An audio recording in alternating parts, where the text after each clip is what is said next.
What's good, friends? This is episode 59 of the Gamecast coming at you. It's official. Halo Infinite has been delayed until 2021 and will no longer launch with the Xbox Series X. While the delay promises a better end result for gamers, is the writing already on the wall for Master Chief's next entry? So, this week, we examine what 343 Industries needs to primarily focus on when attacking this extended development, and just how they can provide the experience many fans are clamoring for. Plus, it looks as though the release date for the Xbox Series X may have leaked, thanks to some lucky fans purchasing the system's new controller early. But, with Infinite now missing launch, a bigger question emerges. What the hell is launching with Microsoft's new system? Also, Apple has denied support for xCloud on Apple devices and will not allow the service to be listed on the Apple Store. Will these issues be resolved by the launch of the Xbox Series X, or will 44% of the smartphone market be held behind red tape for quite some time? All of this, and much more, on the newest episode of the Game Pass Gamecast. Now the fun begins.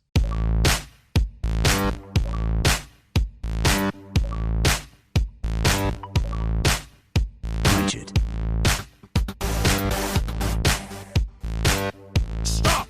You violated the law.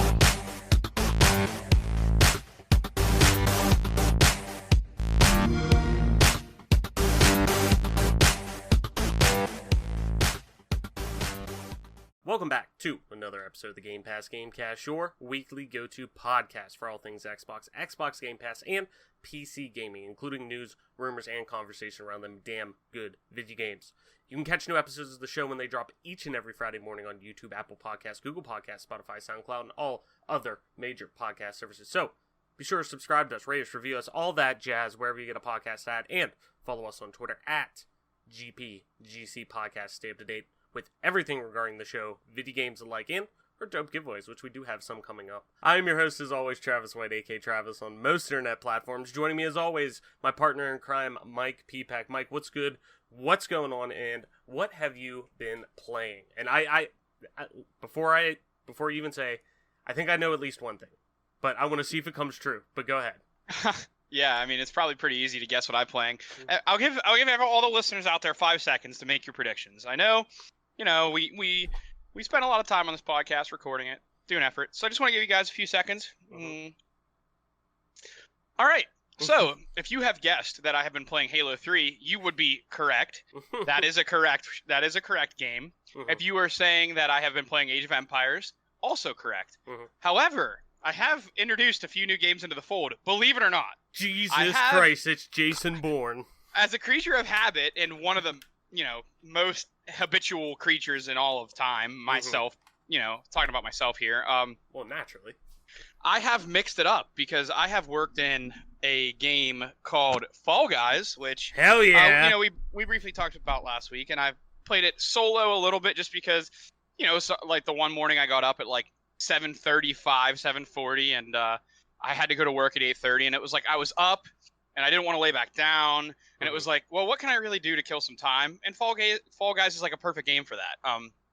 So I threw that in there, and then also I have been playing the new game from High Res Studios called Rogue Company. It's in beta right now, but I had a lovely friend gift me the entire game, the $60 version of it on Xbox. I should have redeemed it on PC because I did not know it was crossplay, but nevertheless, I have it on Xbox, so I was playing some Rogue Company the other night and just genuinely enjoying it. It reminds me a lot of a mix between like Gears of War, because it has the over-the-shoulder shooting element, and like you kind of have some cover tactics. However, there's also some very balanced, certain agents are balanced or whatever, but it's a beta, so they're working through it.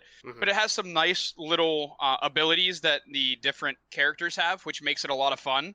And also, it kind of feels like Overwatch in that sense, but it's not quite as crazy because there's no ultimates or anything. It's just like basically if you had one extra ability to play. So it's a lot of fun. I've been enjoying it.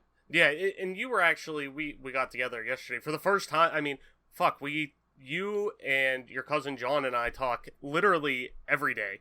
Yeah. And this is the first time really since quarantine started yesterday we got to get together and golf, which was fucking awesome. It was great to actually see two of my closest friends for the first time since March, basically. But you were telling me a little bit that you did get into Rogue Company, and I've been kind of out of the fold with that.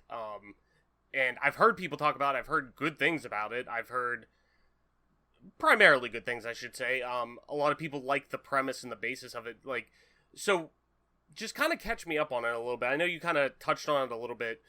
How do you see this kind of evolving over time? How do you see this being a beta game, being another kind of startup IP in this world of ever-growing, first-person shooters, battle royale games? Like, there's such a mix of multiplayer games that sometimes I feel like these really good conceptual ideas that we find for games, sometimes just because there's such a mass volume of stuff right now, and such poor, like, what's the word I'm looking for? Poor ways to, like, really find them on storefronts and things like that. How do you... Low exposure. Yeah, things like that. There's just so much mass launching every single day that stuff just gets lost within the fold. So how do you think something like Rogue Company is going to kind of shake out? I mean, we have games like Hyperscape and stuff like that that's just, like, launching day and date that's coming out from big publishers like Ubisoft. How do you think something like this is going to last in this kind of landscape that we're in right now, where things are just popping up left and right, and yeah, it may get the brush for 5 minutes, but then what about for an hour type of thing? Yeah, I think thing that's interesting about Rogue Company in particular is the lead developer and the guy that's kind of the community head is a former Halo pro, Scott Gandhi, Scott Lucier. He played on really? Team Carbon and Halo 2. That's crazy. He's been working for Hi-Rez. He's been working at Hi-Rez for a while, so this is kind of his baby, and he's been super involved with, like, community involvement and just kind of keeping all the community members up to date on, like, what they're looking to update, what changes they're going to make, and the changes that they're making, what they're intending on happening. So, like, if they're going to buff a weapon or nerf a weapon or anything, he's very open about what the team expected the weapon to, how the weapon was to perform, how the equipment was to perform, and then adversely, after the swap or after the change, how they think that it's going to affect that same weapon or piece of equipment. So he's been very open, making videos, talking about, everything that is Rogue Company. He's been answering community questions, very diligently. He's just been working very hard to keep that community involvement up. And if it's one thing that Hi-Rez does, whether, you like their games or not, because you may or may not like Smite. I mean, it's not for everybody, I will be honest.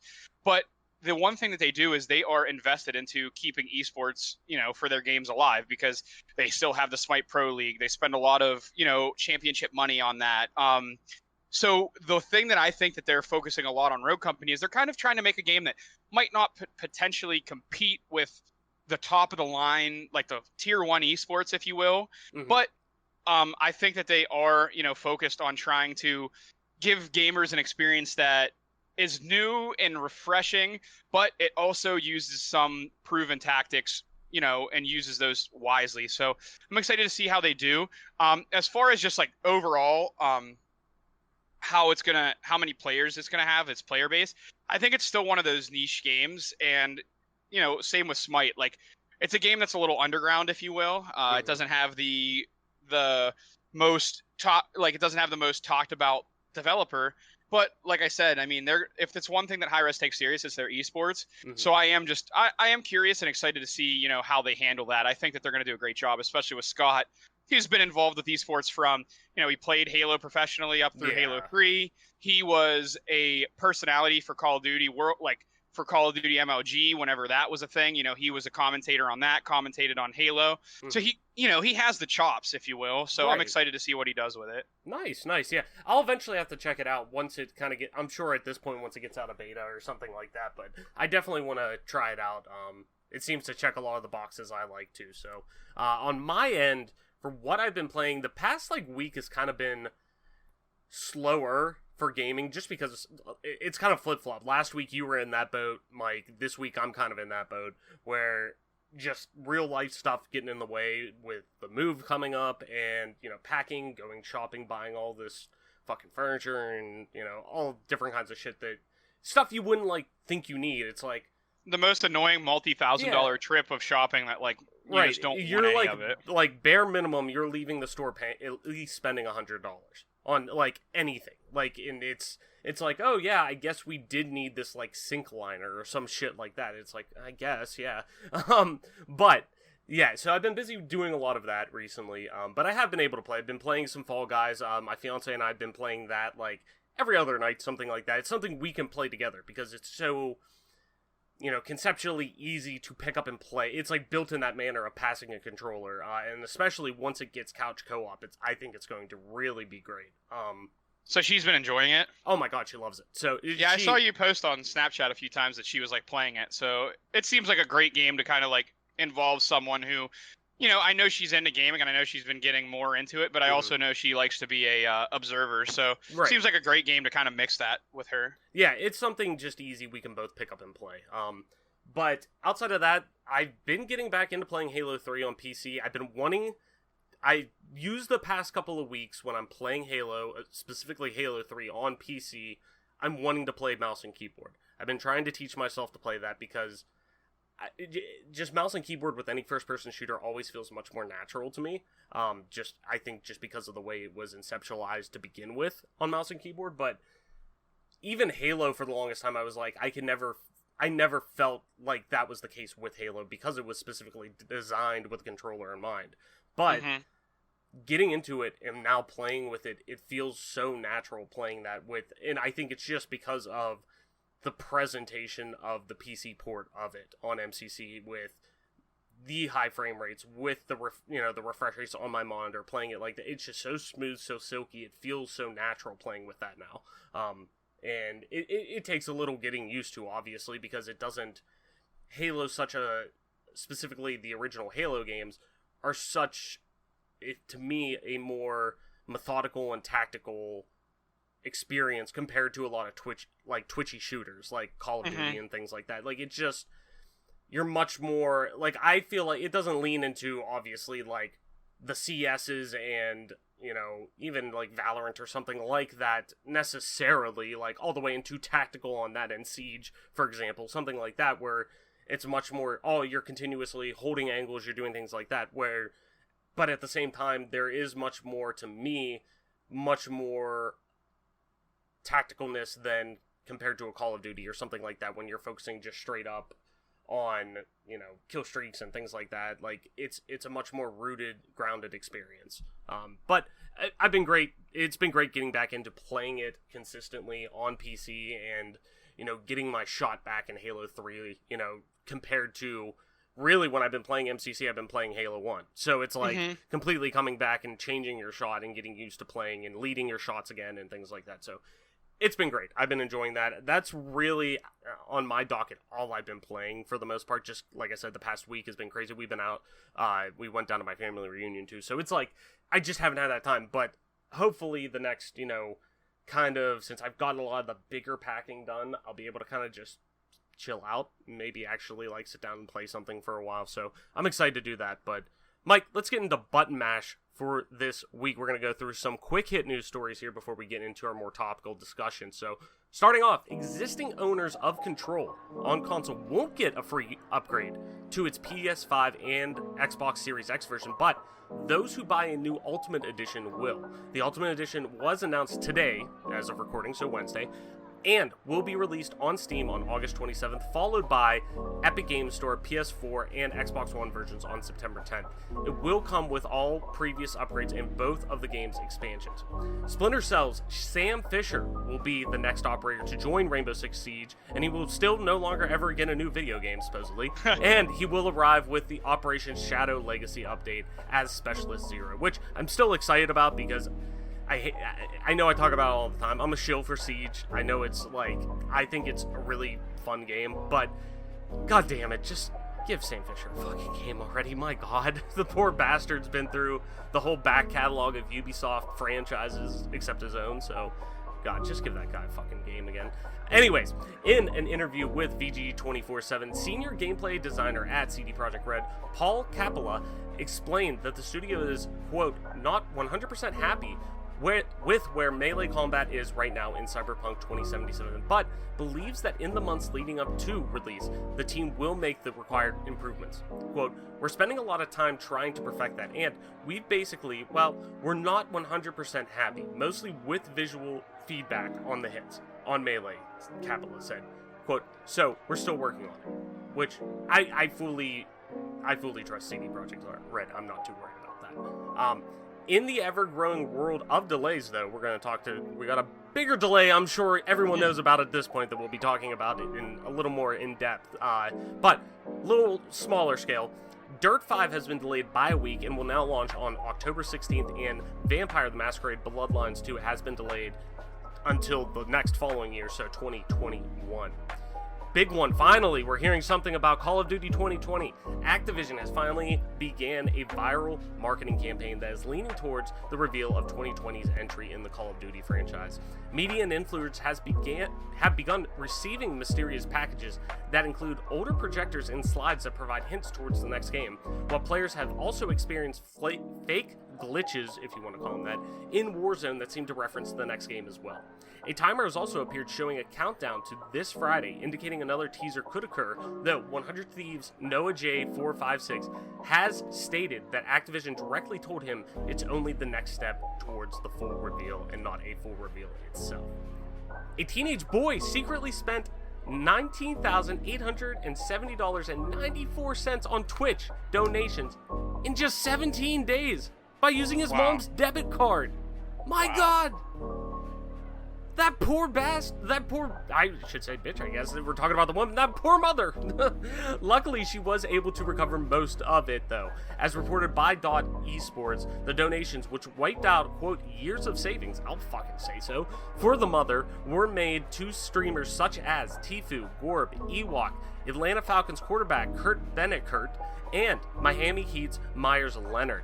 That's absolutely asinine. You would think the bank would step in at that point. Yeah, and for two professional athletes who already make a ton of money, like, that's just bizarro world that's happening, but... Yeah, I mean... You know? My God. Street Fighter producer and Capcom developer Yoshihiro Ono, I always know him as Ono, has announced that he will be resigning from the company he's worked with for almost 30 years this summer, and he's been a really big figure in basically reigniting the Street Fighter franchise with its community over the past, generation or so. So that's pretty crazy. Bethesda and id Software have announced that a single-player campaign expansion for Doom Eternal is coming as part of QuakeCon at Home. A full reveal will come as part of Jeff Keighley's opening night live at Gamescom 2020 on August 27th, but the id Software team did reveal that the expansion will be called The Ancient Gods. The story will be split into parts, and we'll see some of part 1 at One Night Live. And then finally, too, Batman Arkham series developer, Rocksteady has announced that it's working on a Suicide Squad video game. Finally, after how fucking long now, they finally said, hey, yeah, it is real.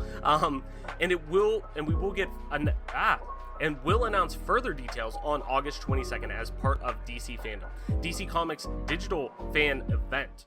Bloomberg's Jason Schreier has reported that the reveal will be very in line with the CG trailer, as the game is still supposedly quite a while out. So, Mike, before we kind of head into the news this week, anything stick out to you that you kind of want to, run over again and talk about? I think that one of the things that comes to mind for sure is the fact that Sam Fisher's coming to Siege as an operator and not just getting his own game. I think it's a situation where... Dude, how about, let me just, before you continue on that, gut reaction. Do you think within the next 5 years we'll get a Splinter Cell game? No.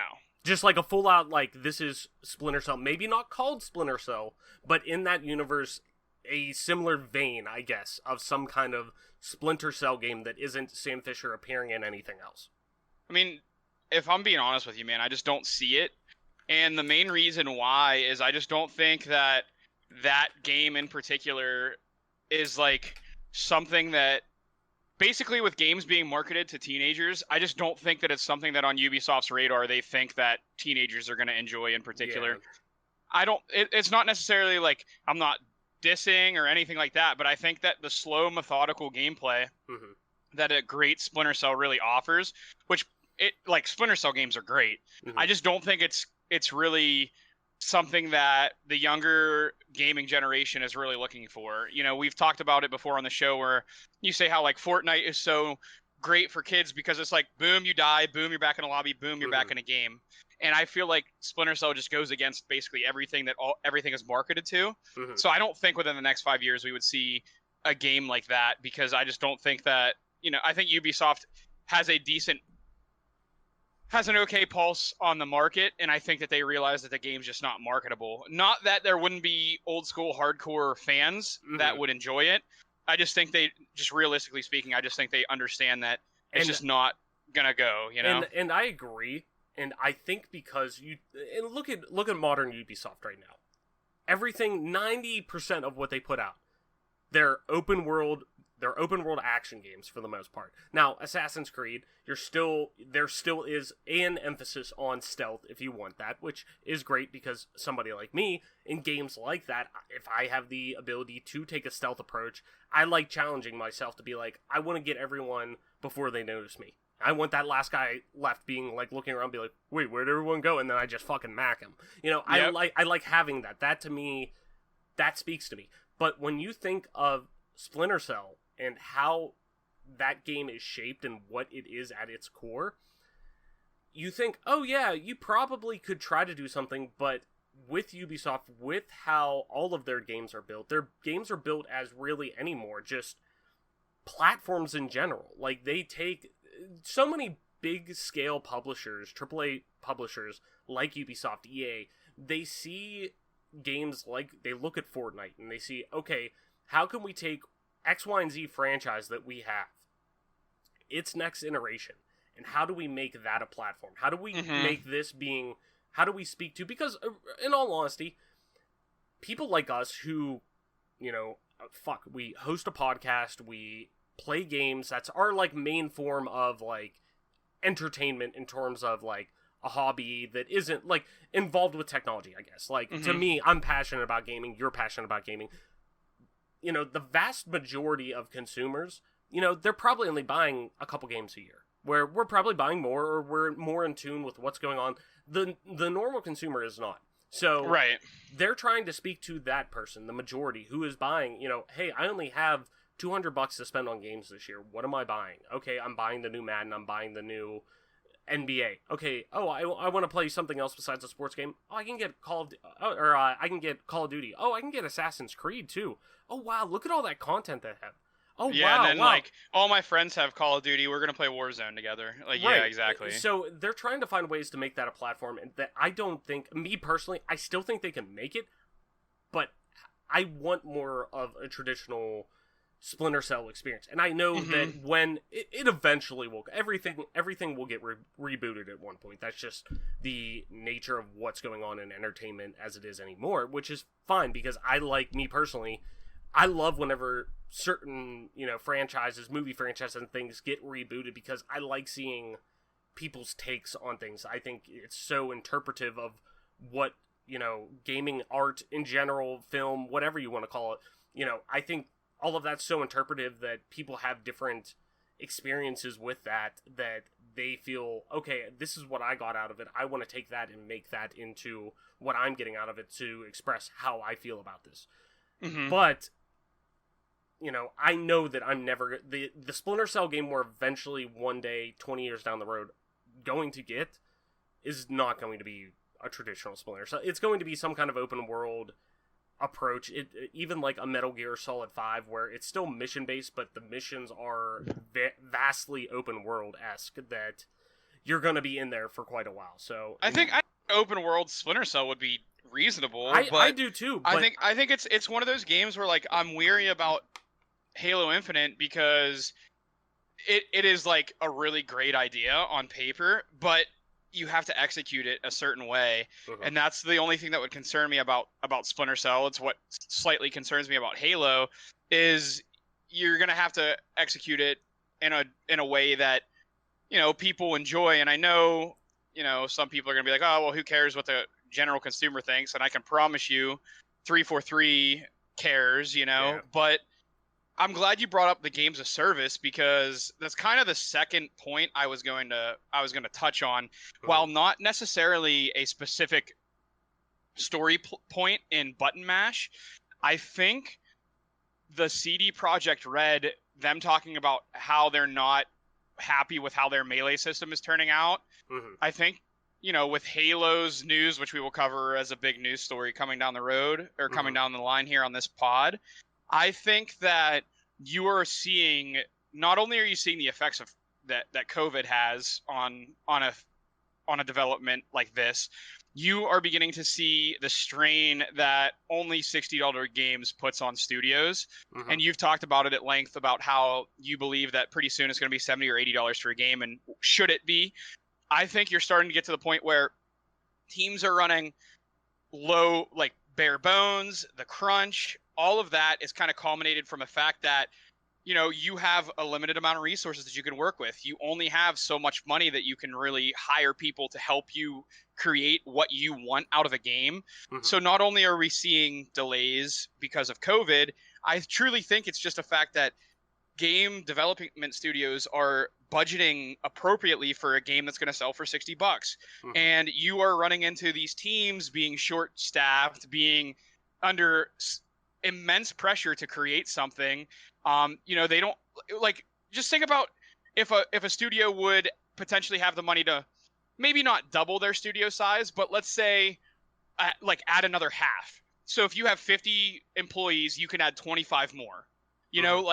Sure, it's going to take the right employee, blah, blah, blah. Like all hiring processes, taken out of the equation, just generally saying, I can give you 25 more people to help you create your game. Mm-hmm. They're going to have the same ideas that you have. They're going to be skilled. They're going to be trained. Mm-hmm. And they want to create a game. I think a studio like CD Projekt Red, I think a studio like 343 would love that idea. They would love having that opportunity. And I truly think it boils down to the fact that they are budgeting for charging only $60 for games when the game should be much more money. Mm-hmm. And that's my take on it. And I truly think CD Projekt Red was really excited to try to get this game out. They pushed it back once. It's another game that hearing this about the entire melee system being faulted, seeing the art director go at 343 only a year and a half ago, CD Projekt Red and Cyberpunk is a game that's going to get delayed again. There's just no chance it makes it out on time. Mm-hmm. And even we'll talk about it more at Halo, but you're talking about CD Projekt Red. They wanted to get it out for holiday season. I think, if they get it out in time this year, it'll be late November is when that game's going to release, and Halo won't be out until August of next year. I don't see that game coming out before August. Mm-hmm. What was I going to say? Oh yeah, Cyberpunk's release date, when it did get bumped, it is now November 19th. So okay, it's already at that. That gives me a little more hope, but even then, man, it just feels like it's not going to make it out in time for Christmas, because if you push it back to December, you're going to miss the Black Friday stuff. It just feels like they would just push it back to after the new year, which is probably the right call, because you're going to have employees trying to do stuff. You can't be having employees crunch during Christmas time. It's just not going to work. You know what I mean? Yeah. It's going to be I hope it hits that. I hope it's great. I mean, I have full faith that, at this point, CD Projekt Red has an asinine amount of money that, in terms of, for the development, and I guess, them publishing it too, but you get what I'm saying. The studio that they are, the teams that they do have, the amount of money that they have now, thanks to The Witcher 3 and the hype around this game, is great. The investments that they've gotten is great. I'm not worried about it. They are very consumer friendly, so them saying it'll be out when it's out, it'll be ready when it's ready, we're not rushing it type of thing. They've been saying that since 2013, so I don't think they're gonna necessarily back off on that anytime soon. So, I fully expect that'll be out eventually. But Mike, you were talking about... I like that approach though, because just you are working on a masterpiece. Every studio needs to treat their game as a masterpiece, and you wouldn't I just wish studios would take the time, which it seems like more are going to, and kind of treat it like, they would a game that, when it would quote unquote go gold, that once you release 007 GoldenEye, unless you release a brand new cartridge and make everyone buy a new cartridge, mm-hmm. That's it. Yeah. No, definitely. And that's it's just crazy, man. You think about where you get into trouble with it is, I agree that all developers, I'm sure, take that approach to making their games. I'm sure nobody who's working on a game, creating art or whatever, want it to be bad.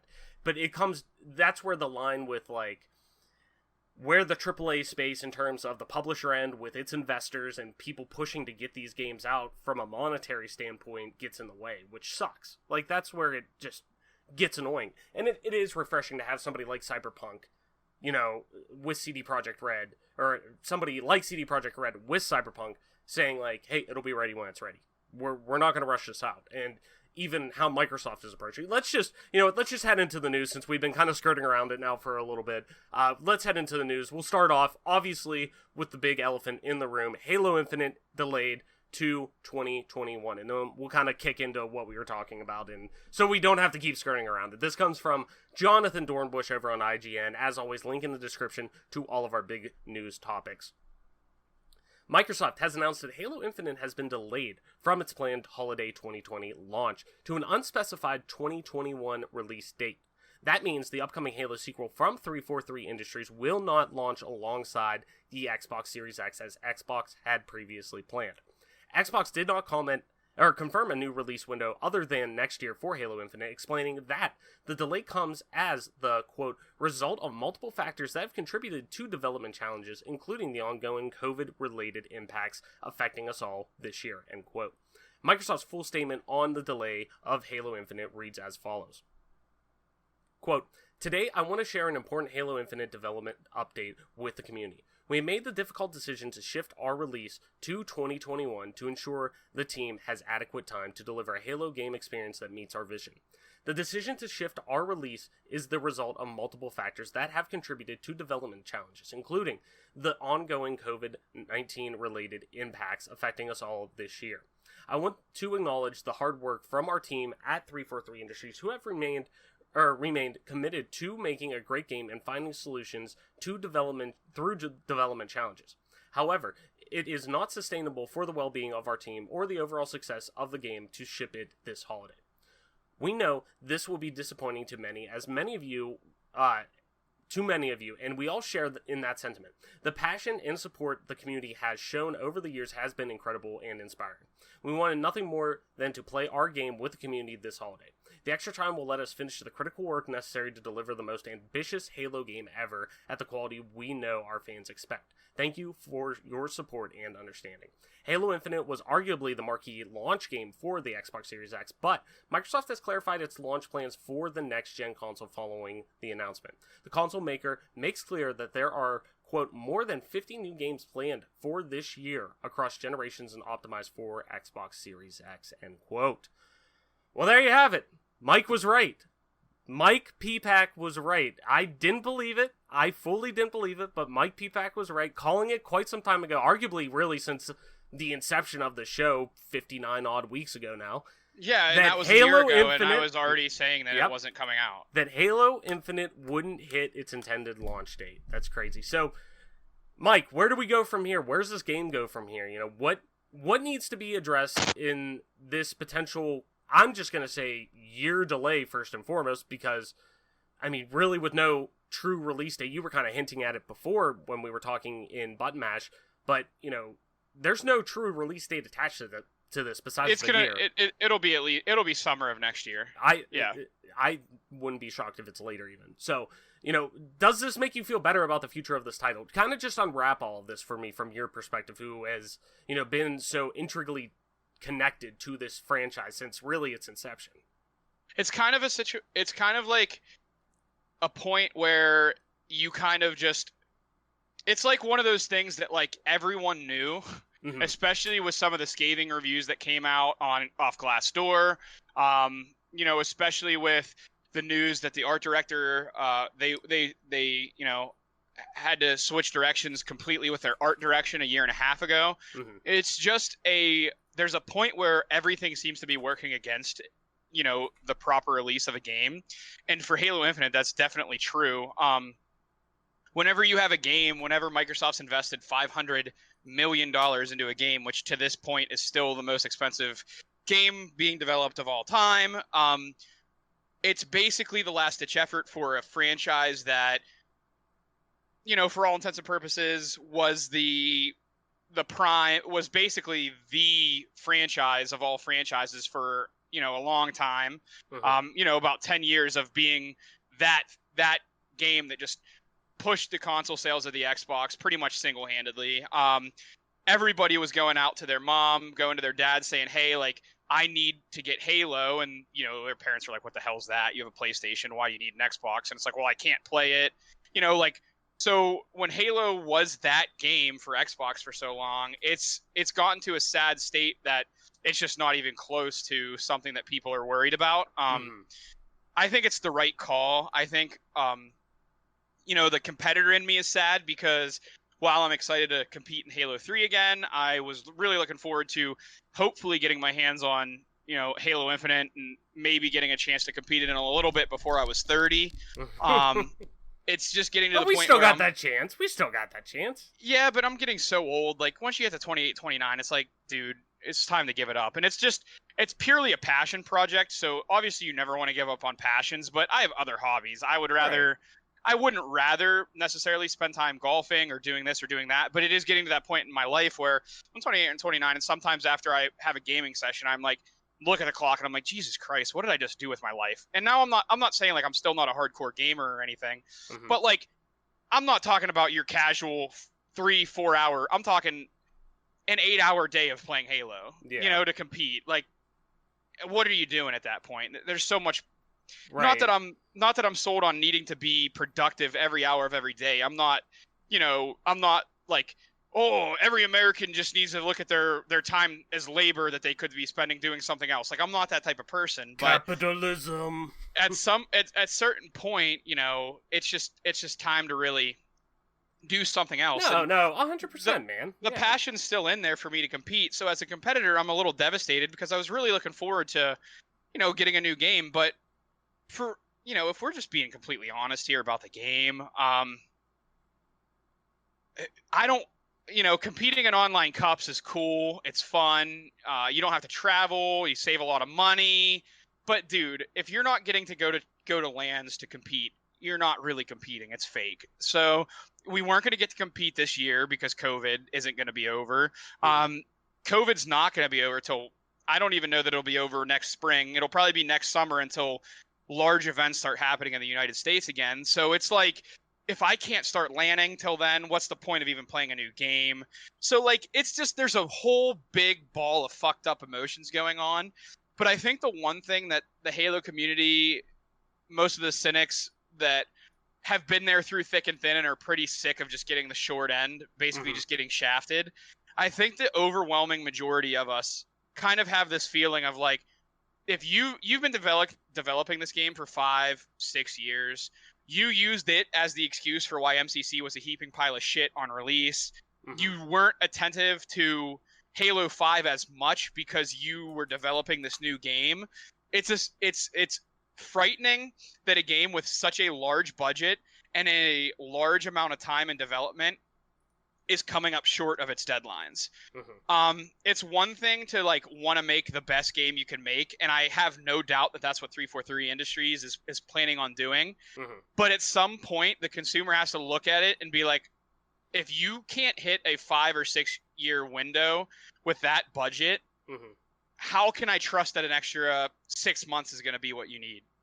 That's the biggest concern for me right now is you have had ample time to make this game. There is no excuse for you delaying it. And let me be clear that the COVID reason is a cop-out. You have made the game, you have had 5 years to develop this game. I understand you went through a huge setback with, losing your art director a year and a half. I totally get that. And making a new engine too, which I always kind of chalked it up to, okay, well they took, a year itself to just make the engine alone. I get that. So chop a year off. Yeah. That gives you 4. Chop a year and a half off because of art direction. I mean, you're at 3.5 years to develop a game. I mean, how much time do you need to get it to where you want it? And I get it. I get it. Like, game development's hard. Absolutely. I get that. Yeah. But at some point, you neglected Halo Master Chief Collection. You neglected Halo 5 to make this game, and it feels like you're neglecting it. You're not making it. It's just concerning, and it's it's the last ditch effort for Halo to really get any sort of relevance back, because at this point it's totally irrelevant. And I feel like they're doing the right thing. They want to make this last ditch effort of making this game. They want it to be the best game it can be. Mhm. It's just terrifying right now to be a Halo fan. Seeing this get delayed is, like I said at the beginning of my whole spiel, because I've been going on for too long, so I'll cut it here. But No, keep talking. That's fine, man. it's at some point that you got to call a spade a spade. You love to use that phrase, and I'm using that phrase here. It's at some point where all this bullshit is happening and piling up, and all the Halo fans and all the Halo diehards and all the Halo competitors are like, hey, 343, there's no way this game's coming out. Hey, there's no way. Hey, no way. Hey, I'm calling you on your bullshit. Not happening. And they're just like, oh, no, it's coming. It's coming. It's coming. And then finally you get that confirmation that, yeah, it's not. And we're all like, yeah, I know. Why weren't you just telling us that before? Right. Because at this point, it's halfway through August. The game's supposed to release in 3 months. Mm-hmm. You knew in June or April that this game wasn't coming out. You delayed showing the game to everybody by 2 or 3 months. We all knew it wasn't coming. You knew at the beginning of the year it wasn't making it. Mm-hmm. But you had to keep excitement and expectations up because you still wanted to sell MCC on your PC. You still needed to keep money coming in. So some behaviors are terrifying because I know they have a lot of pressure from Microsoft, but it's just I think customer trust with 343 is at an all-time low. I would say that customer trust with 343 is lower than what customers trust EA. If you can believe that, I truthfully believe that 343 is below EA as far as trust. Wow. There's no way that people can trust 343 right now. How could you? Yeah. The entire time they're saying it's coming out, it's coming out, it's coming out. It's not. Yeah. And I mean, part of Halo 2 Anniversary is the exact same way that Halo 2 shipped 10 years ago. Wasn't even close. Yeah. Halo 3 MCC is exactly what Xbox 360 was. It's the exact same game. We made no changes. Everyone played it. They're like, yeah, nothing's right. This game doesn't work right. The bullets don't register right. The beatdowns are awful. The sound is terrible. What's the deal? Well, we had to update it to 60 frames per second, and that changed a lot of the bullet velocity.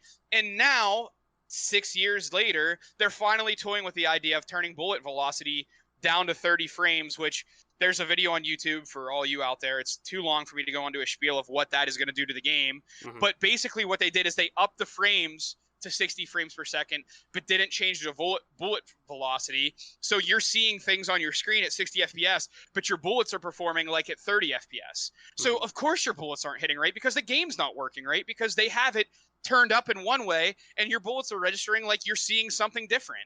So how the hell do you expect your aiming to be right? So they have just been dishonest at almost every turn about everything. So it's like, how can you ever trust them? And then on top of it all, I'm getting off the soapbox. Their last fuck you to amateur Halo players was, hey, we're having Twitch Rivals tournaments, but we want the pros that we pick to really pick those big names in streaming so they can play mouse and keyboard against pros that have played with controller for 15 years. For thousands and thousands of hours. As long as Summit's been streaming, Lethal has been playing as the amount of time that Summit has streamed over his career. Mm-hmm. That's how much time Lethal has played just Halo on a controller. Yeah. He is so much better than you on a controller, and if you're using a mouse and keyboard. So you give these bloated prize pools to these people who don't give a fuck about Halo, so they can sit there and shred your Halo PC port because they're crying about controller players the entire time. Mm-hmm. That was your, hey, here's our Halo esports kickoff with Halo Reach. Let's give a bunch of prize pool money to people who don't fucking care and who are just going to sit there and shit talk the game in front of viewers all the time. That's great. Great move, 343. What's next? Yeah. So at some point it's you just can't trust them anymore. You just can't. Yeah. No, and that's what, it's crazy. I was thinking about my approach with this whole thing was once when they originally revealed the game at E3 2018, I didn't think much of it. In terms of, I'm not worried about this game being delayed. This is obviously still... I was ecstatic. I mean, I remember both of us being in Discord watching it and both of us being hyped because we're like, fuck yeah, new Halo.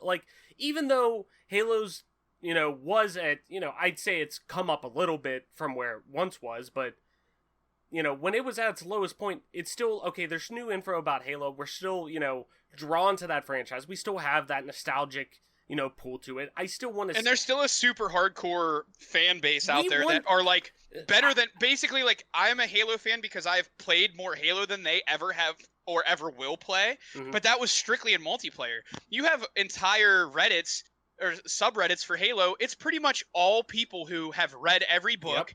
Lore. They are so into the lore that it's unbelievable, and I'm not even close. Like, do I understand it? Yes, I've played every campaign besides 5. Like, I love it, but there is fans out there that love it so much that no matter what you do, you're going to have a fan base there, right? Right, yeah. It will always be Microsoft's, at least for the foreseeable future, Microsoft's flagship franchise. It is clearly on the Mount Rushmore of video game icons. Like, Master Chief would be on that. I don't think there's much arguing with that.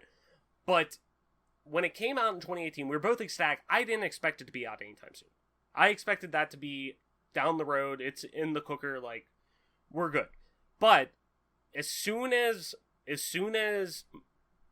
Microsoft tied it to the launch of the Series X, I knew it had to. It couldn't. Me personally, I'm like, there is no way in hell, absolutely no way in hell, that will now be delayed, and that's not good. To me, that's not good, because launch games never get delayed. I mean, look at Breath of the Wild. Granted, it was delayed originally. It was supposed to come out, before, whenever it was, like 2016 or something like that, but it got bumped because it was, okay, we started on the Wii U, but we know that, it's obviously a first-party Nintendo title. Like, we have access to the development systems for the Switch already. Thank God they didn't develop it for the Wii U. Right, but, like, point being, it did come out on the Wii U, but point being, they had access to it at the ground floor, but at the same time, they knew that, okay, we're launching that when the Switch comes out, we're launching it with the Switch. That's it. Like, it's coming out that day. They can't, like, the Switch needed that. And the Switch, and Xbox is almost in a similar situation of kind of market mindshare of where Nintendo was pre-Switch, of towards the end of the Wii U, where it's like, we need something to get these people in here, buy our console. Even though the Series X really isn't, in all reality, the true next-gen console. Like, Game Pass is the next-gen console for Xbox. Like, that is their market approach. That's how they're going to fight next-gen. But, like, they still want people to buy this fucking console. Can we think that, like, the 5 years that Halo, or 343 has had to develop Halo Infinite, can we say that, like, there was a point in time where I'm sure 343 didn't have word on what the next console was, right? So do you think that there's a possibility that when they were rebuilding the engine, once they got the specs for the new console, they probably realized, fuck, like, what we're building is not going to work? I think, if you ask me... Or do you think they were, like, prototyping the Series X and what to expect with it? I think... I'm curious to see... Like, I'm really curious to see once this game comes out, and, like, whether it's good, whether it's bad, whatever. Like, I feel pretty confident that it's at least going to be... It may not be the game I want, but I think it will be a good game. Like, I think it'll come out, it will review well. I think a lot of people will play it in terms of, being especially with how accessible Game Pass is, everything. Like I think it'll have a good player especially base. When the Battle Royale comes out. Yeah, like, I think this game is going to succeed. It may not be the game that, like, long-term fans want at the end of the day, but I think it's going to succeed, and it's going to, a lot of people are going to like it. I'm still excited for it, by all means. Like, I'm still hyped for the game. But, I think I want to see what the development story with this game is. Like, I really want to see, because, and I was going to bring this up earlier, but Jason Schreier, whenever this was all coming out, he's kind of mentioned it before, but he pulled a response to a Reset Era post that he put out in February, and he said, I'll be curious to see if Halo actually makes it. On one hand, console launch games can never get delayed. On the other hand, games that lose their creative directors midway through development aren't exactly going through the most stable productions. And end quote. But I've even said, like, okay, from what I've heard, what I've looked into, what I've, who I've seen in terms of their opinion, and I trust these people's opinion, or I wouldn't really, like, come out and say it, or, after doing some research, it sounded like it wasn't as, it may not have been as much of a creative director heavy development, where this person is viewed as, like, when you think of, like, creative directors in modern gaming, you think of Neil Druckmann, Cory Barlog, God of War, and, respectively beforehand, The Last of Us, Uncharted. Like, you have these personalities attached to them as their creative directors, where Halo didn't necessarily have that right now. Like, now, Chris Lee is pretty much being that creative director figurehead out there, being vocal, being, like, as the studio head, saying, like, he seems to be that point person now, which is good, because it seems like there's at least going to be some stability around this, that there's somebody, like, it just seems like there's this point in time within this game's development that is a blur. Like, that I just want to know what that is. I want to know what went on from... Obviously, I agree that they needed to up the engine and, bring it into the 21st century if they wanted to make this a platform title, like they're talking about being an ongoing, updated title forever, games as a service for the most part. They needed to do that, because it needed to last another 10 years, potentially. But at the same time, like, it just seemed like after what they had, when their creative director left, like, it just seems there was this big blur there, that so many people were, where it was more, oh, it's not that big of a deal. Of course, like, people are going to say that from the inside and whatnot to the public, but it seemed like there was not a captain steering the ship. And that's, it's very evident now, I think. That... Let me just kind of confirm your suspicions here. So... Of course, I don't mean to, like, commandeer this whole discussion. Hey, you know more than me, man. Go ahead. I just want to throw it out there that this is potentially information that either may or may not be true, because I'm not 100% sure how Glassdoor would specifically vet the fact that you work somewhere to provide a review like this. But here's the last 4 reviews, or this is 2 below, because the last 2 reviews are pretty good. But, I mean, those were from interns. So, on June 14th, 2020, we have a review that's a 4-star review. It's a current employee, environment artist in Redmond, Washington. I've been working at 343 Industries full-time for more than a year. Pros: people are awesome, and so is the project. Cons: the tools suck bad and are very unstable. Advice to management: don't try to manage other disciplines. And then we have a 1-star review on February 22nd of this year that doesn't recommend, negative outlook, and it says... The pros: there are some incredibly talented people working at 343. The product is interesting, challenging, and is a beloved franchise. Cons: it's toxic. On the surface, it seems like a good place, but once you spend time there, it's clear that you have entered a very hostile, cutthroat environment. If you enjoy that, you thrive. If you don't, you need to plan your exit wisely. The positive values of respect, integrity, diversity, and inclusion that Microsoft touts do not filter down to 343. I've never worked in such a toxic, aggressive environment before, and I'm astounded that it has become this bad. Advice to management would be: do some serious self-reflection to decide what kind of gaming studio you want to be. A place where people thrive and want to build incredible things, or a place where people get torn down and bide their time to get Halo on their resume. A senior environment artist did a review on September 20th, 2018. Cons: horrible tools, technology, complete lack of honesty between management and employees, product decisions strictly made by committee and bureaucracy, and an entrenched senior leadership and management cabal driven by cronyism and favoritism, employees not empowered or trusted to do what they are hired for, utter lack of vision from highest levels of leadership, absolutely no accountability for senior management and leadership with regard to decision making.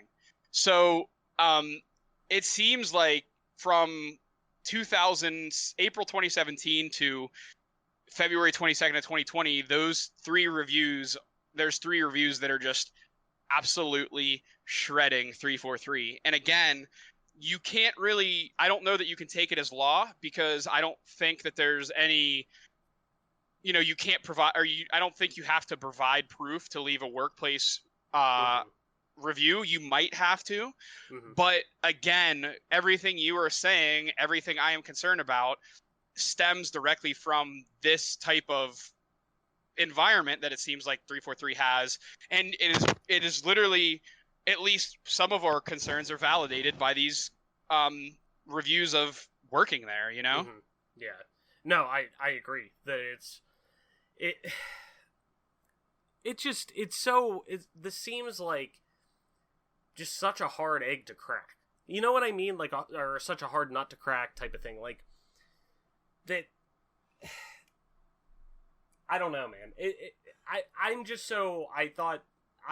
just one of the things I thought one way about this, and how I thought things were going to go completely blew up in my face of, how I expected this all to go, which in a way now is good. We're seeing all these things come out, and rightfully so, that, things like this should be front and center. If it's true.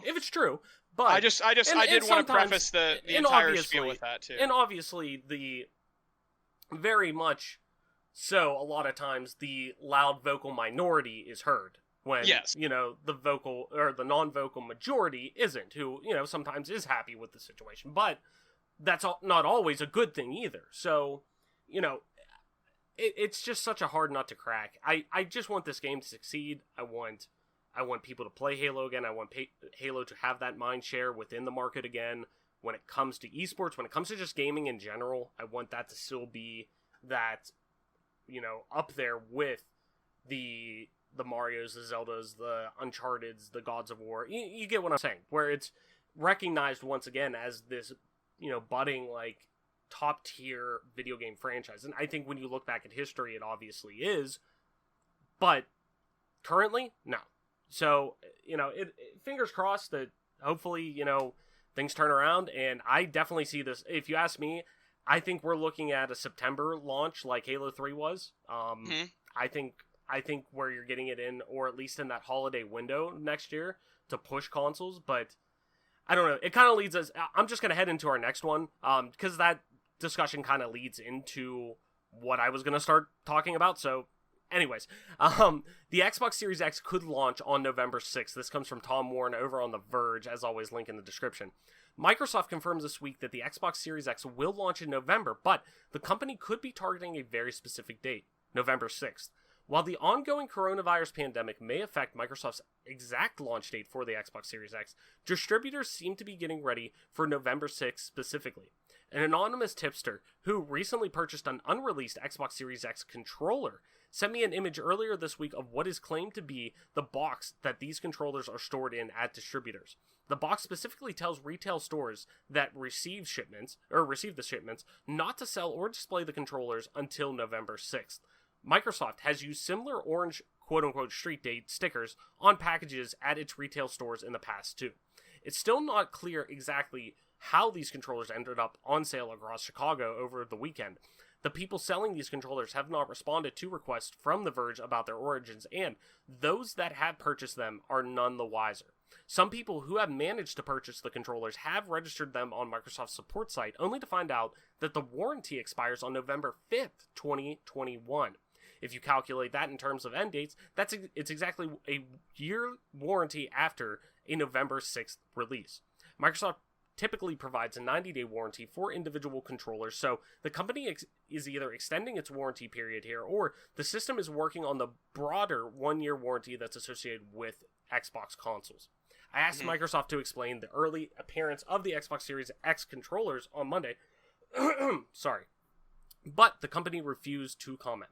Quote, "We have a lot in store for Xbox in 2020 and can't wait to share it with you," said a Microsoft spokesperson. However, we have nothing to announce at this time. Microsoft isn't commenting on the November 6th date either. So I wanted to kind of try to keep, the news of both the Infinite delay and the Series X launch window separate, because I feel like they do kind of, warrant separate conversations to a degree. But since we were kind of trending towards divergent, or kind of like meeting again with both of them, I figured we'd kind of move on to this one. But, we've seen an Xbox console launch the past 2 generations without a Halo title, or even really, truly to a degree, a marquee experience, a marquee, first-party exclusive title, something to push this console. But, now in the world of exclusives and so many other avenues to get gaming content out there, there has to be a reason to bring consumers in. So, Mike, with the infinite delay, what does the launch of the Xbox Series X look like for Microsoft? Do you think, it will be as bleak as it looks currently? While it's clear that Game Pass, obviously, like we've been saying, is the true next-generation console for Microsoft, they're still launching a brand new, quote-unquote, next-gen console that they fucking want people to buy. They don't want people to not buy it. They want to make money off this. They're a business. So there has to be a reason to invest in it just outside of the specs right now. Is there a title coming that we don't know about yet, potentially, to help, push the launch with Halo coming out, or Halo now being out of the picture? It feels like there should be.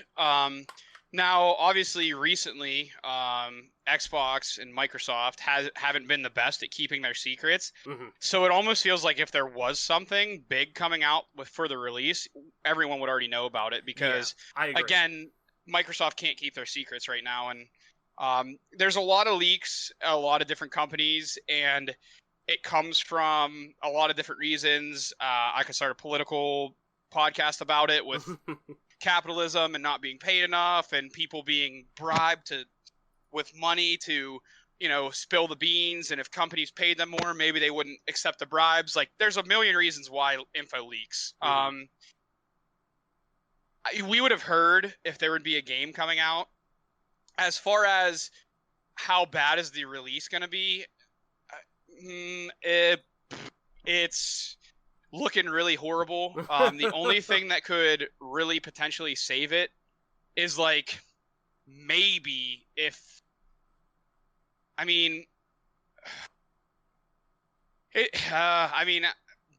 the operating system on the system was like incredible and almost even like let's say that the operating system had capabilities where like if you wanted to play original Xbox games, you could switch your console to the OG Xbox operating system, and same with the 360, you know what I mean? To like get that nostalgia feel, bring back the Xbox arcade, where a lot of those Xbox 360 games that I paid for just they're just not on Xbox One. Like, for instance, a game that I was really bummed out that I couldn't get was Mortal Kombat Collection. Like, all three arcade games on one game that I paid for, I can't play on the Xbox One because it's not supported. So I don't know, something like that could potentially save it. I don't think it would be a game. I don't think it would be the Initiatives game that we would see. No. That's not going to be the one. It's definitely not going to be Fable, obviously.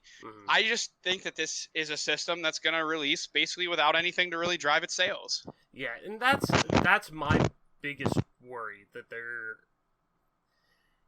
usually even with console launches, there's usually like, yeah, you may have that one big tentpole title, but then usually you still do have a couple like, AA, and we do have games that are launching within the launch window. I'm not saying it's not launching with a bunch of garbage indie games, and not that indie games are garbage, but you know what I'm saying. No, yeah, sometimes games that are just rushed, just literally to get something out, be in that launch window to get that traction, because hey, these are the only games I can play on here now. Sure, I'll buy that because I'm buying the system. I gotta have something to play. Yeah, I'll pick that up. I'll try it out. I want to get the use out of all this money I just spent on it. So, but normally we still have a couple, lower AAA, high AA. Rise, Son of Rome type of thing with like Xbox One. Yeah, there's still some experiences exclusive that you would think you would get outside of just that main, usually one tentpole. Your Breath of the Wild, your Halo Combat Evolved, your, what was it, Metal Gear Solid 2, like, stuff like that comes out with a system that's like, yes, that's what I'm buying, but there's also a couple other, like, decent games that you could pick up alongside that. It just doesn't feel like we have that. Like, yeah, we have games like The Medium, Scorn, stuff like that that's coming out that's a little bit smaller experience. I don't want to say completely smaller, but at that AA level, but nothing that's really been pushed as like, yes, this is a reason to, invest in an Xbox Series X, something like that, because all those games are going to be available on PC. And that just also, that plays into Microsoft's, point of, hey, Xbox is just a platform. You can play Xbox multiple ways, not just on an Xbox console. And I get that, and I appreciate that. It's just, it's very, this is then why even bother releasing a console? Yeah, exactly. Which I'm okay with them not. Like, part of me is like, dude, just delay the console till next year. Like, I know that's, like, crazy to say, obviously, and never going to happen, but that was the one big reason to push. And granted, when these things launch, when the PlayStation 5 launches, when the Xbox Series X launches, and they're going to launch within a week of each other, like they always do, they're both going to sell out. Everyone's there because one, stock is going to be limited, like it always is at launch. Like, oh, we only need X amount. America has this. Well, not only do they control demand, they try to control demand by having limited stock. Mm-hmm. It works in America because there's too many people in America that are obsessed with keeping up with the Joneses, and they're like, "Well, I have the latest and greatest. What do you have?" Right. Exactly. Like, I don't know, my personal happiness. Right. Yeah. So people are always going to rush out, and like the new tech's always going to sell out fast, especially with consoles. So I'm not worried about that. It's after that. It's once actual consumers get their hands on it, because it is great to have the most powerful console. It is great to have all of those specs. It is great to have that 1000%. But what the fuck are you going to play on it? And granted, though Microsoft has come out and said, hey, we're going to play, you have thousands of games to, 1,000 games to play in your back catalog at launch or whatever. Cool. I've already played those games. Give me a reason. I could do that on my Xbox One X right now. I could do that on my PC. Like, what is the reason to buy this console?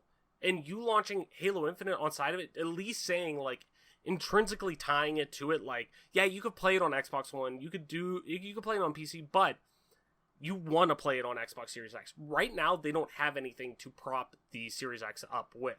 It's just weird, man. Like, I just don't know what they want to do with the console. Like, obviously, I know that like Nintendo is its own monster, and it's gonna sell gangbusters no matter what. Because Nintendo's always been notorious for just like doing the fake scarcity with stock, and like they do that on their own just to build that fake scarcity, so that it makes it sound like everything they put out is rare and you need to buy it right away. And then they'll come out months later and it'll be like, oh, you can get it just fine. But like for the first year, they limit stock on like everything because they want to have that fear, like that scarcity, that almost like, oh, that collector approach to everything. It's fake. Like it's the fake, NES though. Classic and all that stuff. It's all just fake. Yeah. And that's like being straight up dishonest with customers, but God forbid you verbally attack Nintendo or write about it anywhere.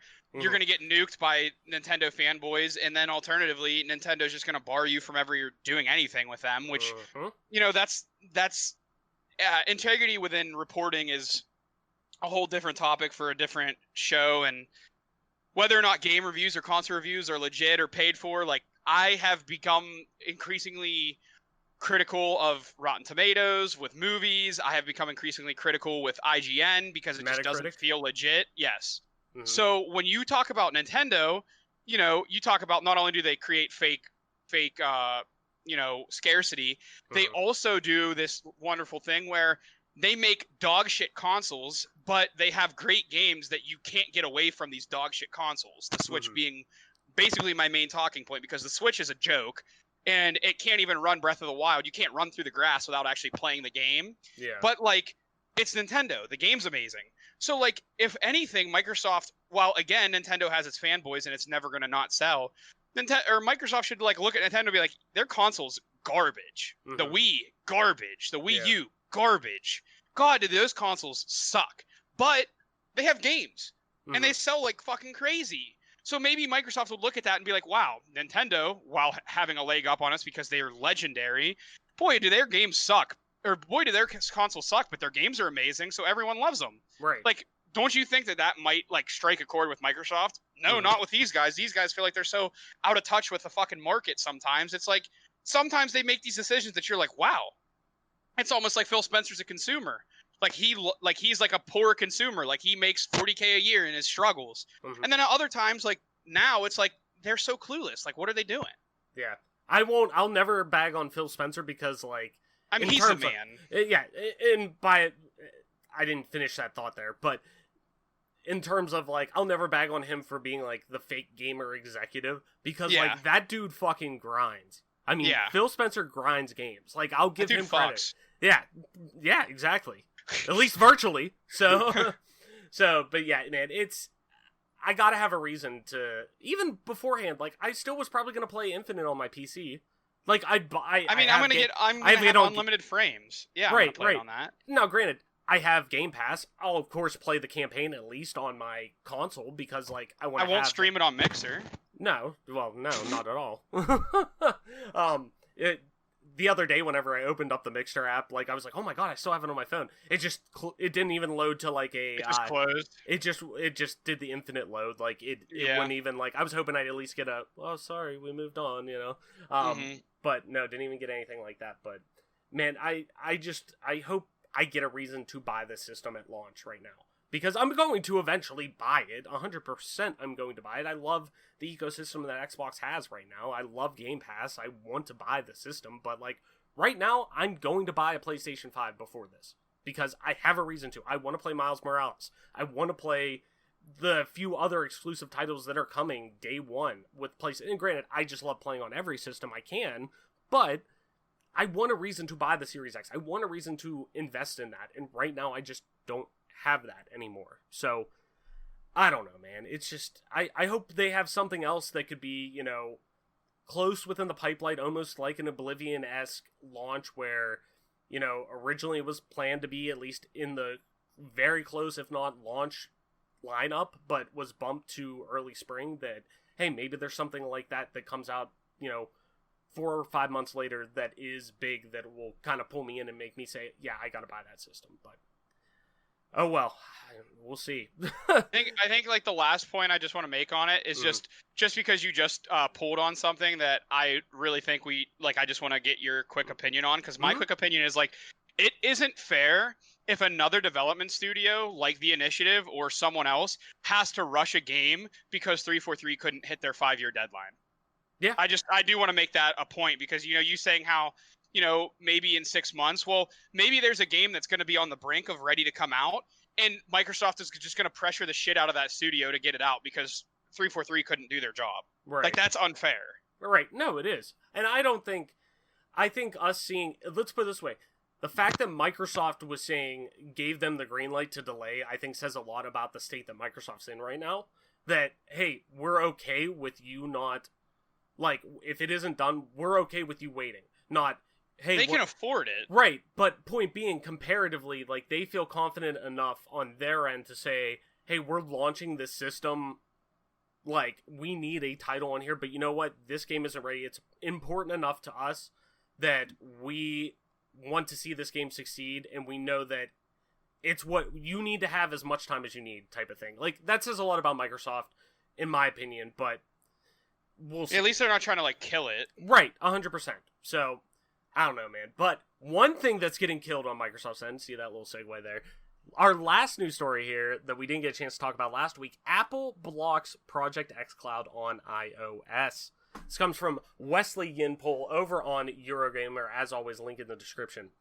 Apple has blocked Project xCloud on iOS. Microsoft has abandoned testing the streaming service on Apple devices and issued a strongly worded statement criticizing Apple's decision. In a statement to Business Insider, Apple said it blocked Project xCloud because it can't review each game on Game Pass, which Project xCloud joins in September. Quote, "The Apple Store was created to be a safe and trusted place for consumers to discover and download apps, and a great business opportunity for all developers," Apple said. "Before they go on our store, all apps are reviewed against the same set of guidelines that are intended to protect consumers and provide a fair and level playing field to developers. Our consumers enjoy great apps and games from millions of developers, and gaming services can absolutely launch on the App Store as long as they follow the same set of guidelines applicable to all developers, including submitting games individually for review and appearing in charts and searches. In addition to the App Store, developers can choose to reach all iPhones and iPad users over the web through Safari and other browsers on the App Store." End quote. Microsoft clearly is upset at the decision. In a statement issued to The Verge, the company bemoaned Apple's policy. Quote, "Our testing period for Project xCloud preview for iOS has expired," Microsoft said. "Unfortunately, we do not have a path to bring our vision of cloud gaming with Xbox Game Pass Ultimate to gamers on iOS via the Apple App Store. Apple stands alone as the only general-purpose platform to deny consumers from cloud gaming and game subscription services like Xbox Game Pass, and it consistently treats gaming apps differently, applying more lenient rules to non-gaming apps even when they include interactive content. All games available in the Xbox Game Pass catalog are rated for content by independent industry ratings bodies such as the ESRB and regional equivalents. We are committed to finding a path to bring cloud gaming with Xbox Game Pass Ultimate to the iOS platform. We believe that consumers should be at the heart of the gaming experience, and gamers tell us they want to play, connect, and share anywhere, no matter where we are. We agree. Microsoft has an ally in this. Epic boss Tim Sweeney, who took to Twitter to declare, quote, Apple has outlawed the metaverse, unquote. The principle, they state, taken literally, would rule out all cross-platform ecosystems and games with user-created modes, not just xCloud, Stadia, and GeForce Now, but also Fortnite, Minecraft, and Roblox, Sweeney said. It's perhaps no surprise to see Sweeney come out swinging against Apple. He has been a vocal critic of the company and what he calls their, quote, their 30% tax. Or 30%. Is that Tencent talking, or is that him talking? Yeah, exactly, right? Sorry, there's no shade, but, you know. Right, it is what it is. It's just ironic for Epic to have any say in it when they are run by Tencent, but yeah, it is what it is. That's stone meets a glass house, for sure. But Apple, like other digital platforms, takes a 30% cut of sales on the App Store, and the tech companies who are setting up their own subscription and streaming services do not like that at all. The upshot is Project xCloud looks unlikely to launch on iOS anytime soon, which is bad for Apple device owners who were hoping to use the system. Android devices, however, will run Project xCloud. So, it's no secret that Apple in general has been very hesitant when it comes to supporting endeavors like xCloud on their platform, if really for anything at the basis, they're competitors at just the bottom floor of it all. I mean, look at Apple Arcade, look at them wanting to be at the heart of the gaming industry, because realistically, Apple owns the majority of the smartphone market, and mobile gaming is hands down the most popular form of gaming currently, adding really reasons why Microsoft wants to make a stake in that landscape with xCloud. It wants to get into that market. But God forbid I play 4 hours of Halo. Meanwhile, Dolores has 8,000 hours of fucking Candy Crush. Right, yeah, and just literally sits there 24/7 and dumps probably $6,000 into it a year, but I digress. But to say that the terms of service aren't outdated is kind of a bit laughable, specifically how on, streaming services in general are handled. I mean, fucking look at Netflix, look at every other Hulu, anything like that is subscription based that does provide streaming on demand content, so that's allowed, and it's all clearly rated from the MPAA, it's right there. They'll obviously allow obvious data mining apps to just exist. Doesn't matter. They don't care. They'll let Facebook data mine you all day, which is like a whole nother debate.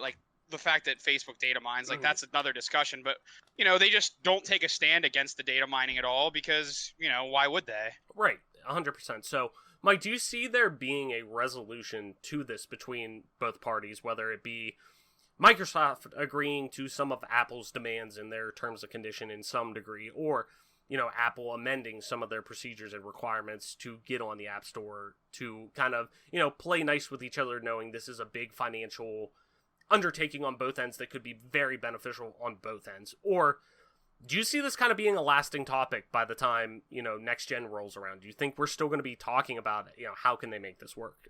You wanted to talk about this spicy ass topic, huh? I know. This show's already long in the tooth, and we got to cover this spicy ass topic. I think it's a situation where we're going to see Microsoft have to either bend to some of the demands that Apple is making, whether it be more money share to Apple, or they're gonna have to either bend the knee, Jon Snow style, or it's gonna have to it's gonna be a situation where it's just not gonna be available on Apple phones, and that's a lose-lose for both Apple and Microsoft. And I don't know that Apple really has that wrapped around their head yet. I'm a shareholder for Apple, so I would really like them to work it out so Apple can continue to dominate, because with the split and everything, I want my shares to go up. But at the same token, I'm a consumer first, and this is really infuriating. And if I didn't already want to switch from Apple phones, this is like the final nail in the coffin. Like, there's just no reason for me to have an Apple phone whenever this is, their stance on it. And it's so bizarre to me that Apple is going to have a holier than thou approach to something like this when they're clearly owned by China. I'm not trying to get political, but they take so much money from China that they have to bow to their whims. Is this something that China wants them to refrain from having on their system because they don't want to have to? They already make separate phones for China. China won't even have access to Microsoft. Like, get over it. It's just so bizarro. It's just a bizarro world we live in where Apple's taken the holier than thou approach, claiming, oh, well, we can't vet every single game that cloud service has on it, and we want to protect our consumers. Like, come on. Come off of it. It's so fucking fake and phony. That's such bullshit. That's that almost reminded me of the approach Nintendo took whenever they were doing for online, and how the reason why, you can't just search people by username or anything like that. You have to use this long-ass fucking intricate friend code because we have to protect the children. We have to look out for everyone. We can't let blah, blah, blah. Okay, do some more vetting. Don't, you're making this, you're clearly doing this for a reason that you don't want to evolve with the times. Yeah. That's just clearly it. You don't want to move on with the times. I'm sure there's other financial implementations with it, but at the same time, it's dude, just don't bullshit a bullshitter type of thing. It's just such a bullshit. It is such a load of horse shit. Because look at, like I was saying, Netflix, Hulu, HBO Max, all of these things that just because it's gaming related and Apple knows that they have that space locked the fuck down because everyone and their brother has an iPhone for the most part, that... Especially in America. Right. That they know bringing in xCloud pushes them away from buying games on the App Store. Which, yep, I get it. But at the same time, read the fucking room. And look how much money you could potentially make with how many users use xCloud. You're still going to have fucking Grandma B down the road on her iPhone playing fucking solitaire 24/7. That's still gonna fucking happen. You're gonna have the fucking idiots spending $3,000 a year on fucking the knockoff Pokemon games on your phone, through microtransactions. You're going to have that. You're going to make that money. You're going to get that still. This is talking to a specific sect of people. But at the same time, you're still going to make a shit ton of money off of it. I guarantee Microsoft will play ball if they're they're going to have to. Okay, well, our thing is, if we do this, you got to pay, we're going to take 30% of every Game Pass subscription that, per download or whatever we have on here. And I don't know how they're going to necessarily, work that out on the back end, because I would imagine that part's kind of logistically crazy, but I'm sure Microsoft would be okay, yeah. Or, well, we can work with that. Let's figure something out, yeah. Microsoft, or if Apple plays hardball and says, hey, you have to pay us an X amount of dollars to have your app on our store, or your app on our store, Microsoft will say, yeah, okay, that's fine. But that Microsoft Office suite that all your Mac users love to use, all your Mac users are gonna have to pay an extra 20% for it. Sorry, I don't make the rules. Right. You're just getting into a game that you don't want to play because, Apple is humongous as far as how much money they make, all that. But, Microsoft has more fuck you money than Apple does. So it's at what point is it you're both losing? Being a jerk the way you're being is going to cause... The only loser is the consumer, and it's going to cause someone like me to go from an Apple phone back to Samsung or something, Yeah. And it's a shame that, that's the thing that's going to make me do it. No, because 100%. As far as Apple's transgressions to their users in general, it's been pretty egregious, some of their tyrannical rulings on the App Store, but I've put up with it because I just don't want to fucking switch from Apple to Samsung. It's just annoying. They make it overtly difficult on purpose because they don't want you to switch.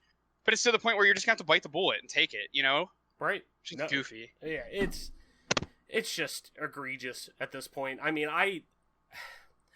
Me personally, I see this being worked out. I think, like I said, there's too much money being left on the table on either side, knowing that Microsoft, hey, we can get into 44% of the smartphone market right now by getting on, that's just iPhone alone, but think about iPads as well, and especially iPads. You think if you're playing xCloud, that's probably going to be your most, I would imagine people who have that device, like an iPad or a tablet or whatever, are going to want to play on that because that gives them a little bit bigger screen, like, size to play with compared to a small smartphone to some degree, but you're losing out on that as well, that it's like, okay, yeah, we got to figure out something. And then on Apple's end too, knowing how many users they already have in their user base right now, like, being over like 10 million subscribers, like, okay, yeah, we got to at least look at that. That's a lot of fucking money. And how much do they love selling data to the point where people are just going to, like, if you really want the xCloud service, people are just going to jailbreak their phones and get it. Yeah, so it's going to happen. Now, will that be done by next gen, like this November? I don't know, but I doubt it. Yeah, I would think within the first year that they'll figure something out because Apple's stubborn as fuck, but I don't know, man. It sucks. Like, it just sucks that there is a service like this available that the vast majority of users this is working towards in terms of, cloud gaming on the go with being, talking primarily smartphones, I would say, because that's what's able to pull data the easiest, at least in terms of, like, when we're talking on the go. And you look at who owns, the majority of the market, that whole audience isn't even going to be able to use it. It's not hurting anybody but the audience right now. It's hurting your users right now. And granted, that does only affect, like, the 10 million subscribers that Game Pass has. How many of those are going to transition and actually play on an Apple device consistently enough, to warrant downloading the app and stuff like that? But I don't know. I just think this gets worked out because there's too much money left on the table, and we live in a capitalist society that it's money talks, hands down. So, Mike, let's head into party chat before we wrap up the episode this week. This is where we propose one question each week at the end of the show that we want to discuss. Could be as simple as, what's your favorite story beat in the game, or what have you been playing during quarantine, or a little more in depth as to, like, why the negative stigma around gaming still exists. And after answering ourselves, we'll kick it over to you to tweet or email your responses over on our Twitter at GPGC Podcast, and we'll read some of them on the show the following week. So last week's question: which will be higher after the first 6 months of their quote-unquote life? PlayStation 5 units sold or new Xbox Game Pass subscriptions combined with the Xbox Series X units sold, which I'm sure my opinion may change a little bit now, given the that news. has changed. Yeah, so, Garrett M. Actually, it probably didn't, because we both picked xCloud subscriptions. True. Or we both picked Ultimate, right? I think so. Yeah. So maybe it didn't. But Garrett M. wrote into us over on our email. He says, easily PlayStation 5. With the PS4's install base being so high and them having such a dominance on the market this generation, it seems like a no-brainer. Which, hey, I don't disagree with that logic necessarily either. So I can see it really going, especially now after the Halo Infinite news and stuff like that, could go either way. So this week's question, though, is bringing accessories like controllers forward and backwards that big of a deal? Or have we as consumers been a bit brainwashed to think that it's okay to keep paying for similar tech each generation? So, Mike, is it that big of a deal that we bring forward or back our controllers, like taking, the Xbox Series X controller is going to work on an Xbox One? Or, are we just thinking that, like, oh, that's not that big of a deal because we've been paying for so long that, we've been trained to, oh, it's the new thing, we have to have the new controller. It just won't work. When, in all reality, probably most of the technology would work with it.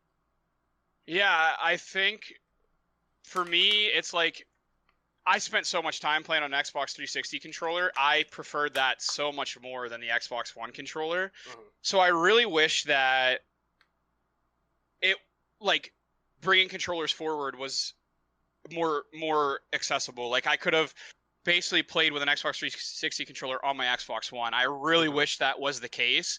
I think that consumers just have been brainwashed at this point to understand that, like, new console, new controller, whatever, I'm buying it. Yeah. Like that. I think that is where we're at. I think the backwards compatibility with games, like, people were fine with the PlayStation not having backwards compatibility. So how do you expect them to feel any different about the accessories? You know what I mean? Mm-hmm. That was bizarre to me too. So I definitely think it's more of like people are just brainwashed at this point to just accept it. Yeah, I think it's more along that line, but like, say for example, it's one thing if we were going from original Xbox to Xbox 360 and bringing that controller forward or whatnot. The controllers are built specifically different. Like, when you look at them, there's no bumpers on the original, but they do have the black and white buttons. So at the same time, though, fundamentally their design is built a bit different. That how would you, like, how much would the actual design of the game change around those? Like, if you're playing bump jump on, Halo 3, and you're bringing, I just want to, like, I need an extra controller, and say the original Xbox controller would work with it. Like, if you were able to bring that forward to a 360 at the time, like you could with a PS1 controller or something like that with the PS2, how would using the white and black buttons really work with that? That wouldn't really, you get what I'm saying? So, like, I understand some design philosophies, and even with, like, looking at now, like, on Sony's side, the PlayStation 4 has the touchpad. And granted, the PlayStation 5 is going to have that too, but that didn't make much sense, being able to bring a PS3 controller forward. You weren't going to be able to get the games who use that feature with, which a decent amount do for the most part. Maybe not to the extent of, like, it drastically changes the game, but they still a few games like Until Dawn, it was almost like a hassle. Yeah. Like, the skill checks with that was like almost a hassle. Like, it got me killed a few times, and it was like, what the hell? Right. Like, yeah. I just or like the way that you had to, like, hold the controller still, really great idea. But Mhm. like, I would hold it still, and if I shook, just like, I'm a little bit of a shaky person sometimes. It depends. I think everyone is. Yeah. It just depends on, like, how much I've eaten and stuff that day. Mhm. Like, I would shake a little bit, and it'd get me killed. Yeah.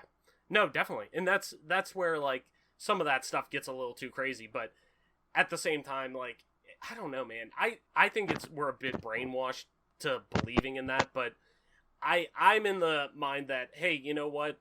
If it doesn't hurt the design philosophy of the game, like, who the hell cares type of thing. Mm-hmm. Like, I get it if just the technology is 7 years old and it literally cannot it can't transfer forward with the console. Like, physically it cannot, but there have to be some workarounds for some things. Like, when you think of the 360, for example, the wired controller of the 360 was just a literal USB male end.